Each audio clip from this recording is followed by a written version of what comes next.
I still think to this day that TYPHLOSION is one of the strongest starters Game Freak has ever created, so let's see how it fares in the Unbound challenge. Now, part of the preparation work I do for the Unbound challenges is going back to previous runs and seeing just where we need to tweak bits and pieces, and I could not believe that it was November 2022 when we did TYPHLOSION's challenge. It only feels like yesterday, so I don't think it would be too spoilery to say that TYPHLOSION will definitely be beating its old time of 1 hour 37 minutes and 5 seconds. The bigger question is, will it finally be able to claim top spot on the leaderboard? It came in second last time, and then Feraligatr bumped it straight down to third. And with all the prep work out of the way for this challenge, I will very quickly ask you to double check to see if you're subscribed to the channel, and if you aren't, please do consider subscribing. And now I will pass you over to the live run where we will see just how well TYPHLOSION fares. So today we are running TYPHLOSION. I think TYPHLOSION is a bit of a slept-on starter in Generation 2. It does of course share the exact same base stats as Charizard, which is undoubtedly the more popular Pokemon, at least with Game Freak themselves. And I think it gets overshadowed in Generation 2 by the Feraligatr line. So I think it is a very good Pokemon actually. The first run I did with it had a couple of places where we struggled, but overall it was a very, very smooth run. And I think we've got a lot of potential for this Pokemon. We've just got to get all the right things happening in all the right places. And one of the big things that gives TYPHLOSION a leg up is that it learns Thunder Punch. It'll learn that in Goldenrod City. It'll probably never leave the learn set until right towards the end of the challenge. But Thunder Punch is fantastic when you've got 109 in special attack. Because of course in Generation 2 those punches are special as opposed to physical. So we'll definitely be teaching that. In the meantime though, our main move is going to be Ember. We're just going to be igniting anything that comes up in front of us. We might have a little bit of a struggle at Falconer because of Mud Slap on his Pidgey, but Pidgeotto will be more encouraged to use Gust because it does more damage. So we should be fine there. And then gym number 2 is of course the Bug-type gym. Everything's flammable in there. We're going to have a whale of a time. Anyway, it's now time for rival number 1. He's got the Totodile line, it stands to reason he'd have Totodile. And I think, if I've done my maths correctly, I think both Ember and Scratch would do, or Tackle I should say, will do exactly the same. So we might as well use Ember there, just in case of any shenanigans with Tackle missing. So an easy rival one, not a particularly quick rival one, but we do get through and we're able to name the rival triple question mark, not Screaming. That's a sign of me holding down A far too long. We won't call him Screaming in this one. No need to. This is actually kind of a fun run. And now that we are out of here, we'll start making our way towards Violet City. There is just a trail of burnt insects on the way up to Violet City from Cherry Grove. We had every encounter possible and then some in the grass. It's absolutely fine though, we did gain a couple of levels and a lot of much needed early game stat experience from those Pokemon. And we are now already in our first gym, there's no need to heal before Falconer. We're going to be taking negligible damage. We will do a quick potion heal though, as opposed to a Pokemon Center heal. Will we even need a potion? Can we get away with a berry? We don't have a berry, we're using a potion. Let's take on Falconer. He is our first gym leader to get a flying type specialist who leads with Pidgey. Swill ignites the Pidgey and we one-shot it. Those extra encounters have meant we're not getting mud slapped. We didn't need to heal after all. Just shows how much RNG goes into the start of a challenge. 4 minutes 26 seconds is roughly about average for a quick start to the challenge.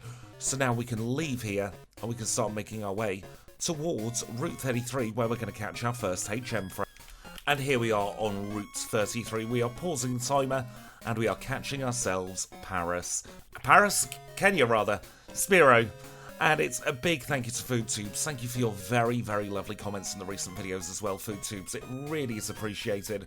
We'll call our Kenya FoodTubes and we will have her for the rest of the challenge. And Kenya is one of the most helpful HM friends we can ever get. It's at this point actually that I've started calling the entire Spearow line the Kenya line, because it's been several hundred times where we've looked at Spearow and we've called it Kenya for so long now. We're going to get some repels, probably 8 actually, because we need to do a bit of a loop-de-loop. We'll spend the rest of our money on super potions. We're not going to heal, and instead we're going to chat with Kurt, and then it'll be time to catch the other 2 HM friends that are available pre-Bugsy. So in the forest we go, we pause the timer, and first up is Psyduck, and it's a big thank you to A Gamer's Tale. You have been around the channel for so long. You're an absolutely wonderful person. You always make me smile whenever I see you come into the chat. So I will call you Gamer's Tale, probably just Gamer, isn't it? Because we don't have room. Gamer Tale we can have for our Psyduck here. Full 10 characters, and that means we're going to find out who is our Team Paris representative for today. And it's a big thank you to Frenchie. Thank you for your very kind words as well. In recent challenges, Frenchie, the channel would not be the same without you. Let me call our Paris Frenchie here, and then we will make our way into Slowpoke Well. I always have to make sure that I spell everything correctly. People who've been around the channel know for a long time that I am very dyslexic, so I have to do a double check there. More reason to keep the timer paused. Anyway, the Slowpoke Well is going to be easy, so we'll skip through to Bugsy. And we now find ourselves next to Bugsy, our second gym leader, a bug-type specialist who's going to lead with Metapod. And blink and you'll miss this battle, I think, as we grow to level 19 against the Metapod. Scyther's going to be a 2-shot as he quick attacks us. He doesn't go for quick attack on turn number 2. That means we can one-shot the final Kakuna. And we get through Bugsy in 9 minutes and 17 seconds. In between the rockets and the Bugsy fight, I did do Slowpoke Well. Not Slowpoke Well, Union Cave, just to grab the Swift TM. I think Swift is going to be handy against rival number 2 here. We'll start off with an Ember against the Ghastly though, and then we'll swap to Swift for the Croconaw. It's going to be slightly more powerful than anything else here. We were still holding on to our Berry, and it's a 3-shot with Swift. We'll finish off this Zubat with a couple of Embers, and we've just got to hope we don't hit ourselves in confusion, which we don't, and we get through rival number 2. That means we can start making our way through Ilex Forest. And I've shown it in a couple of videos recently, but we are doing the safety strategy for the rappel steps there. It does mean we take an extra 2 steps on the overworld if we get perfect movement. But I do think for this Farfetch'd, it's absolutely worth taking the safe strats. We've got 8 steps remaining, so that just means we need to double step towards the tree. I'd messed up my movement right at the end there. Always the way, isn't it? We'll teach cuts to Paris. We'll stick on another rappel if I can find them. We'll have a little chop down of the tree, and it'll be time to get to Headbutt. And then immediately after that, we'll be getting our final HM friend, Abra. So let's have a little chat with the green haired man staring at the tree. And next time we rappel, we will be getting rid of Smokescreen. Keeping Leah on the alert set just for now. I don't think we'll be using it at all, but it is nice to be able to lower the enemy's physical defense. We'll probably actually get rid of Swift next, maybe Leah next, depending on how I feel for Thunder Punch. Now, we're going to waste the rest of this rappel here. We're going to talk to the sign to reset the encounters, and we'll get ourselves Abra. And it's a very big thank you to SSJ Derp. You are our Abra representative today, and my goodness, thinking about it, I was going to say thank you for being around for the last 12 months or so. I think you were one of the first people, actually, I remember commenting on the videos. So a big thank you to you, SSJ Derp, for not only being a HM friend, but being a wonderful representative of Team Abra today. So we will call out Abra SSJ if I can find the letter J, and then we will do Derp. And with that, we have all of our HM friends complete for another challenge. So it's Food Tubes, A Gamer's Tale, Frenchie and SSJ Derp helping us through this challenge today. Let's get ourselves into Goldenrod now. Now I'm trying a bit of routing that I've picked up from Snowy. I'm going to get Dig after we've had a little chat with Floria, because there is a chance that this could be quicker. I thought I had Thunder Punch there. Just shows move order is very important. So to try and save a little bit of backtracking, we go and get ourselves Dig after we chat with Floria, and we can teleport straight back to Goldenrod City that way instead. And while we're here, we might as well go up to the tippy top of the department store, and we might as well get ourselves a Thunder Punch and a Fire Punch, just like that. And you know what, I think it is time to say goodbye to Leah, because I think for the Kimono Girls, in case we can't one-shot them, Swift will be a handy backup move. So we'll teach Thunder Punch in the place of Leah, and then it's going to be a one-to-one swap with a fire-type move with a fire punch. And with that, I am happy with the learn set. By the way, the fact that the return lady's not there is meaningless at the moment. We don't quite have enough friendship to get ourselves return. I am now going to do a couple of more bits of housekeeping here in Goldenrod City, and it'll be time for Whitney. And now, after beating up last carry Schnabbababble, it is time for Whitney, our third gym leader. She is a normal type specialist who leads with Clefairy. We two-shot the Clefairy and out comes the cow, and it's going to be a two-shot. Rollout does next to nothing, a whole 10 HP worth of damage. I'm sorry, Whitney, you can't be scamming us with rock-type moves today. We get her badge in a time of 15 minutes and 4 seconds. That's not bad for a Whitney split, you know. That means we can now leave Goldenrod City. We're going to remember to pick up the squirt bottle. There have been a couple of times, actually, lately, where the squirt bottle has completely eluded me. I'm now going to leave Goldenrod City. We've only got one spinner to deal with, and we don't get Juggler Irwind. And it'll be time to do quick, safe Ecruteak. Now, the plan for safe Ecruteak is to still try and save time by not going into Ecruteak's Pokemon Center, but still have the opportunity to heal and get a few extra levels before Morty. So Snowy and I did a little bit of testing, and it turns out it costs around about 10 seconds at most to go to Olivine first and ascend the Lighthouse, grab the Minceberry, and do all the battles, before then cycling back to Ecruteak City from Olivine. So you set your TP spot into Ecruteak instead of Olivine. Now that does save quite a bit of time over taking resets at Morty, which was part of the issue we faced with quick Ecruteak. Sometimes you just got sent to sleep and it would be a reset that you didn't have to have. Obviously being sent to sleep is never guaranteed at Morty, but it did mean that quick Ecruteak was not viable for a lot of Pokemon, whereas safe Ecruteak is pretty viable for nearly every Pokemon, unless you struggle climbing the Lighthouse. There's no real sense in not doing it. So for instance, if we didn't learn Thunder Punch here, we probably wouldn't be doing it with Typhlosion, simply because we need something to take care of a bunch of water types up here. I always take on that Sailor, by the way. That is not a time loss for me. But now, grabbing that Super Repel means we're at the top of the Lighthouse. We'll have a chat with Jazz, we'll get this rare candy, and then we will leave and head back to Ecruteak. So after a quick heal in the Pokemon Center for PP Porpoises, we will then do the cycle back. There is one spinner you have to deal with en route, and we got caught by him this time. Not too annoyed at that though. This is a very simple battle. It's just 3 Doduo who give oodles of physical attack stat experience. We saw the Dodrio line recently, of course, and now we can cycle into the Burnt Tower. In the Burnt Tower, we're going to stick on a Repel. That's a Pokeball Squidge, well done. We are going to teach our Rock Smash to Paris. We are also going to give the Magnets, not a Pokeball, to our Typhlosion, just in case. And then it'll be time to take on rival number 3. Not expecting anything too bad from this battle. The Magnet's there just as a little bit of a safety thing in case we can't two-shot. Or should I say in case we can't one-shot without it, and we can one-shot with it, so that doesn't really matter.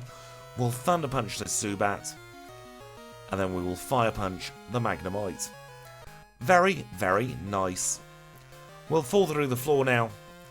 We will release the beast, and it'll be time for Morty. Now, the whole crux of Safe Ecruteak is getting yourselves that Minceberry. That Minceberry means that if we do get sent to sleep by Morty, we are going to immediately wake up, and that saves a reset, or at least a potential reset. And it didn't matter this time. Of course it didn't bleeding matter this time. It just shows sometimes you can lay down these plans, but you don't need them in the end. I also went in with 1 PP fewer there than I should have done. I should have Thunder Punched something on the way up, but we weren't punished. And now, before leaving Ecruteak, there's one more thing we need to do. We need to take care of the Kimono girls. So we'll start here with this Flareon. And part of the reason I like doing the Kimono girls now is we end up losing a couple of ranges that we would have had before. So these are now more likely to be one-shots, or 2 shots in the case of the Umbreon, than they would have been before. So we can get through the first two very easily. This is going to be a 2-shot, or we critical hit. Never mind. I'm just going to show you the full Kimono Girls in this one, because it is really nice actually to be able to one-shot all of them, because that saves extra battle turns, saves a little bit of extra time. And you know what? While we're going this way, I used the wrong move there, didn't I? I meant to use Headbutt. Why don't we go to the Lake of Rage while we're at it? Now here at the lake, we're going to pick up the rare candy hiding just in front of this Headbutt tree. We'll get Hidden Power, then we'll teleport back to Olivine of all places, and we'll get ourselves over the water to fight Chuck. Chuck shouldn't be too much of an issue, you know, either. I think because we've got Thunder Punch and the Magnet, we shouldn't have many problems, although we might forgo the Magnet and keep the Mince Berry just in case he tries to send us to sleep. And now here we are in front of Chuck. Chuck is our 5th gym leader together, a fighting type specialist who's going to lead with Primeape. We're not going to one-shot this Primeape, so we'll fish for a flinch with Headbutt. We don't get it, but we are able to 2-shots. We grow up to level 35, and now we'll Thunder Punch the Poliwrath. Dynamic Punch lands. We are at the mercy of the coin toss, which we win. There we go. That is Chuck defeated in 26-11. Now, do remember we've already been to the Lake of Rage, so that may seem a little bit longer than you would otherwise think, but we have done an awful lot in that time. We're now going to teach Fly to our Spearow, our Kenya, and we are going to fly back to Olivine, where it's time for Jazz. We have 6 Thunder Punches. We're going to be using 3 of them here against Jasmine. She is our next gym leader, a Steel-type specialist who leads with Magnemite. I am confident enough that we're not holding the charcoal, and we're not even healing for this battle. Should be very, very easy. There we go. Goodbye, Jasmine. Thank you for the battle. 27-20 for the Mineral Badge. Let's now move on and do a bit of housekeeping. And here at the Lake of Rage, of course, it's time to take on the Red Gyarados. We are still waiting for that ever-elusive Blue Gyarados. We'll have to wait another run for that. We'll get the Red Scale and we'll have a little chat with Lance. Did a teeny tiny bit of housekeeping, picked up the charcoal and a couple of rare candies, and now it is time to fly to Mahogany. I'll do all of this nonsense underground here, and we'll skip over to Price. Now, Price fans, please do cover your ears here, but I think Price might be one of the single worst gym leaders in all of Pokemon history. He has the Ice type, which is of course weak to fire. He's got 2 water types and a ground type, but does he have a single water or ground type move on his learn set? Does he heck? So he had the opportunity to counter one of the biggest offensive types towards his specialism, and he decided against it. So we deserve that badge in 32-52. I'm not even going to commentate his battle. He doesn't deserve it in this one. Let's get out of here. We get that dreaded phone call. I'll make my way through the ice path, and it'll be time for Rival 4. So let's now take on the 4th and penultimate rival battle. This time he's going to lead with Golbat, and I'm holding the magnets for this just in case we aren't able to one-shot the Feraligatr without it. Talking of the Feraligatr, here it is, and there it goes. So the magnet might have been the right play there. We'll continue using Thunder Punch here as well, just for the Haunter. We'll use Fire Punch for the Sneasel, please, we'll make sure it goes away, and we'll also Fire Punch the Magnemite. Very nice rival number 4, and that means we can move on to Blackthorn and Clare. So now it is time for Clare. She is our final Jotonian gym leader, a Dragon-type specialist who leads with Dragonair. And we can just use Return against these Dragonair. We don't need to worry about super effective moves. We're going to Return against the Kingdra. She gets herself caught in a healing loop. Kind of a shame she healing loops there. I think we very high rolled. And now we get the win in the bag. Very, very nice Clare battle. We don't need to worry about surfing shenanigans. We can just hold A to win. 44-49 for the end of the battle. Let's see what we get for the badge split. So we answered 1-1-2-1-2, the correct thing here in the Dragon's Den. We obtained the Rising badge in 45 minutes and 36 seconds. I'm happy with this time so far. Had a very nice Clare battle there. Let's get out of here and start heading leaguewards. And now in Victory Road today, there's only one item we're picking up. That's the HP up. We are skipping Earthquake. Actually, no. We'll get Earthquake. I don't think we'll need it, but we will get it just in case there's a single battle somewhere that does require it. And with that, it's time for rival number 4. This time he's going to lead with Sneasel. We'll use a return against the Sneasel, we'll knock it out in 1, and that brings us on to Feraligatr. We'll Thunder Punch the Feraligatr, that's a nice and simple 1 hit, and we can Thunder Punch the Golbat as well. The next Pokemon up is going to be Haunter. We're going to Fire Punch the Haunter, take it out in a single hit, and then we've got Kadabra who will also Fire Punch, and the last Pokemon is going to be Magneton. We'll just stick with the Fire Punches and we get through Rival 4, or Rival 5 I should say, in 48 minutes and 18 seconds. And with that, we're at the Pokémon League, so we're going to buy 4 full restores, and we'll take a look at our stats. And we're shaping up like this, level 51 with 170 HP, holding the Magnet with Return, Fire Punch, Thunder Punch and Hidden Power. 128 in attack, 115 in defense, 155 in special attack, 130 in special defense and 138 in speed. Please do not forget that those are the outer battle stats. We'll get a big buff in battle, as we'll see now, against Will, our first league member who leads with Xatu. We'll use Hidden Power against the Xatu, we might as well use a nice type move, and then we'll move on to Slowbro. Slowbro is not quite a one-shot even with the magnets, but we are able to two-shot it. Probably a range that, you know, which is a little bit annoying, but you can't win every range, can you? We will return the Jinx as opposed to fire punching her, just to save a little bit of time with a text box, and then we will fire punch the Executor. Level 52 acquired, a very clean level 52 as well. So I think I'm going to use the rare candies now. Because sometimes you've got to kind of commit at the end of at the beginning of a level, I should say, so that you get your most out of your candies. Let's take on Koga. He leads with Ariados. We will guarantee the KO with Fire Punch, and up second is going to be Fortress. Fire Punch makes light work of that Bug Steel type, and the next Pokemon is, of course, Muck. Muck would have minimalised, but we crit it, so it didn't get a chance to, and we will Thunder Punch the Crobat. That just leaves Venomoth left to go. Poor old Venomoth, we're going to use Return. We will knock it out in 1, and we say thank you, Koga, for your battle in 49-48. Goodness me, what a confusing time that was for my little brain there. Let's take on Bruno, our next league member. He is a fighting type specialist who leads with Hitmontop. We don't have anything great for Bruno, unfortunately. We could maybe have taught Earthquake, but I'm liking all of our moves that we've currently got. We will one-shot the Onix, however, and up next is going to be Machamp. Gonna hope he Rock Slides, you know. We can easily tank a Rock Slide. We two-shot it, and that will just leave the Hitmons left to go. Goodbye, Hitmonlee, and the last Pokemon is Hitmonchan. This is probably going to be a range. We win the range this time, though, and we get through Bruno. Let us take on Karen. Charcoal instead of Bitterberry, I think. I think we're just going to risk it against Karen. Let's see how we get on. This could be brutal, or it could be good. We don't know yet.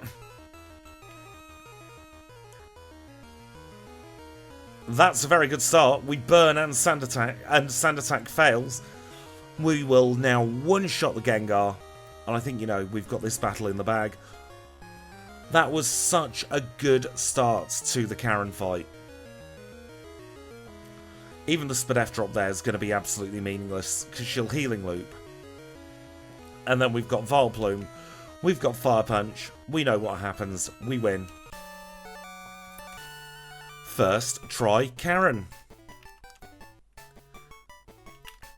And I don't think we need to do anything here. We're just going to go straight in for Lance. We've got Hidden Power Ice and we've got Thunder Punch. That's all we need for this battle. So we start off with a Gyarados that goes down in 1. We will then Thunder Punch the Aerodactyl. And out comes Dragonite number 1. We've got Hidden Power. It's 4 times super effective, so it goes away. The next one comes out, and it goes away as well. And then he's going to send out Zard next. That's alright for us, we've still got Thunder Punch, we get rid of it. We grow to level 60, we say yes to Flamethrower, and that just leaves the final Dragonite left to go. We hit it with a super effective Hidden Power Ice, and we defeat it, and we get through Lance in 52 minutes and 19 seconds. Let's see what that means for our final Hall of Fame time. And our final Hall of Fame time for this challenge is 52 minutes and 35 seconds. That is a really good time so far. I'm not going to compare it to Feraligatr in the live run, because that might make me choke Kanto, but I think we're doing very well so far. But don't forget, this is only half the story. There's another 8 gym badges plus the red fight left to come, so don't you dare go anywhere, because Kanto is next. And we're rejoining the action here, as we always do, in front of our home in Newbark Town. And I think we had a fairly successful Johto section there. I wouldn't have changed too much about what I did. I think we had a very, very smooth ride. 0 resets is always nice, especially on a Pokemon that cannot one-shot Karen's Umbreon. We got the luck falling our way there, and that does hopefully mean that we're in for a very smooth Kanto section. We've not got too much we need to do before we take on our Kanto leaders. I don't think there are any TMs I need to buy either, so I'll hand you now over to the Kanto chat. And now it will come as no surprise, with such a diverse learn sets, we are absolutely able to take on our standard Kantonian routing. So we start here in Vermilion City with Lieutenant Surge, we go over to Celadon for Erica, then it's down to Fuchsia for Janine, back to Saffron for Sabrina, up to Cerulean for Misty, across to Pewter for Brock, down to the Seafoam Islands for Blaine, and we finish off with Blue. And talking of Blue, if you do want to skip ahead to the Blue fight, it's going to be happening at around about 28 minutes and 57 seconds. For everybody else, let's now sit back, relax, and have our standard Kantonian chat. And in this one, I want to talk all things future of the channel. First of all, I think these new series have given me a real kick up the bum. It's exactly what I needed to be re-inspired and re-energized to start doing more solo content again here in Pokemon Crystal. With the original 251 Pokemon that we see in the Johto decks. I love the backports, I still think they're some of the most fun things to run. However, there's nothing like the original things that you can just pick up any copy of Pokemon Crystal and you can play with those Pokemon at any time, of course, if they are available in the game. But that's a rant for another day, isn't it? But these new series are only really the first part of a more overarching change in attitude and mentality to the channel. In the last few months, I will be honest, I've been beating myself up about the channel numbers, because there was a point where any video would get 5,000 views in the first couple of days, and that was fantastic. Whereas these days, some videos struggle to break 1,000 views in the first 48 hours. And I'll be honest, for months I've been wondering what on earth have I been doing wrong or differently to put off so many viewers who used to come by the channel. And that is where I, as a content creator, completely messed up, because I fell into the trap of trying to chase the popular Pokemon, instead of having the attitude that I had from the very beginning of the channel, which is just to run whatever I felt like on the day. I was always trying to target the ones that I think would get most clicks, and of course, as always, that kind of stuff backfires, because I always think that even if it's not consciously, you can tell when a video creator is not having fun. I've seen it on channels that I watched regularly in the past. There's that subtle shift in attitude and the way the videos are presented, and suddenly you're like, I don't want to be here anymore. They're not having fun, and therefore I'm not having fun. But that trap that I fell into is incredibly difficult to get out of once you're into it. That's part of the reason why it's a trap, I suppose. So before I announced and committed to the new series and the entire restart of our leaderboards, I went back and watched some of the original videos right from the very beginning, because at that point it wasn't a job for me, it was a hobby. And I tried to figure out what it was that made me fall in love with challenge running content creation in the first place. And it wasn't about getting the fastest times, it wasn't about running the most popular Pokemon and getting the highest number of views. It was about being able to thread a narrative together and to create a story, something that I can say, this is my time with this Pokemon. And that's the attitude I am very much taking forward, not just with the solo runs, but with the gym leader challenges and the Nuzlocke as well. But can you believe we're already out of time for this Kanto chat, so I'll pass you back to the live run where it's time for Blue. And once again we have made it to Blue. He is our final gym leader of the challenge. He is a mixed type specialist who's going to lead with Pidgeot. We will start off with a flamethrower against Pidgeot, we'll knock it out in one, and up second is a Rhydon. We'll use Hidden Power and it is a one shot, thank goodness for that. That brings us on to Gyarados. We've got the 4x super effective Thunder Punch for the Gyarados. And then we've got Alakazam. Alakazam is very weak to Flamethrower apparently, so we can knock it out. And the penultimate Pokemon is Arcanine. It's going to use Extreme Speed. That's absolutely fine. Maybe we should have been holding the pink bow for this, but it doesn't matter. We knock it out in two. And that means we can finish off with Flamethrower on Executor. Very, very clean blue fight there. 105.15 for the Earth badge. Let's get ourselves over to Silver Cave. I don't know if it's because it's the first run of the day, but I'm finding myself very stressed for this red fight. Let's see how we get on. He leads with Pikachu. We will flamethrower the Pikachu and we will knock it out in one. Up next is going to be the Espeon. We'll use Return on turn 1. Psychic's not great, but we can now finish it off with a flamethrower, and that will bring us on to Blastoise. Now, does Thunder Punch do over half? Yes, it does, and we've paralysed it. Interesting that he's gone straight for Surf there, though. Probably means that there's some kind of range there for being knocked out. That does mean as well we're not in a great position for the Snorlax, and we get knocked out. That was our first reset of the challenge. Let's try again. I think, return on turn 1 against Pikachu is probably a bad idea. Sunny Day. This could be a good opening, Having the range against the Pikachu means he gets caught in a healing loop. Let's see how much Flamethrower does against the Espeon. Not too shabby, really. We can then go to Thunder Punch. Will that force the Rain Dance? Yes, it will. So now we're on to the Snorlax. Reflect has faded. How much does a return do? Not a lot. And he crits and paralyzes. Let's pause the timer and I'm going to have a little think. Right, I think we need to get the D-Punch out, Because I don't think we can learn Zap Cannon. I can't see it on the list. Returns a little bit vestigial anyway. And we're going to replace our item with a Charcoal to try and get the better range against the Espeon. Let's try again. Hopefully this is the play. We can D-Punch the Pikachu. It hits itself in confusion, it knocks itself out. Oh dear. That's not what we were after. Well, Sunny Day here. He's gone straight for Psychic, that's not great. We can Flamethrower though to knock that out. Oh, of course, because we've lost the Magnet. This isn't a guaranteed 2-shot anymore. We'll put the Magnet back on if we do need to. Now we're going to D-Punch this Snorlax and try and get it to hit itself in confusion. Which it doesn't, but if we land another D-Punch, which we do, we get through it, goodness me. Who's next? Charizard. Well, Thunder Punch. Wing Attack does a little bit of damage. I think we've got the win. Let's Flamethrower this Venusaur. Let's get ready for time. And that is time at 1:09:06 for TYPHLOSION's Unbound challenge. Let's see where that places us on the leaderboard. And I tell you what, this is why I love the Unbound series. We are in first place. We have beaten Ursaring and we have beaten TYPHLOSION's Nemesis for Alligator. I did not expect that at all when I pressed record at the start of this challenge. And I am so proud of TYPHLOSION.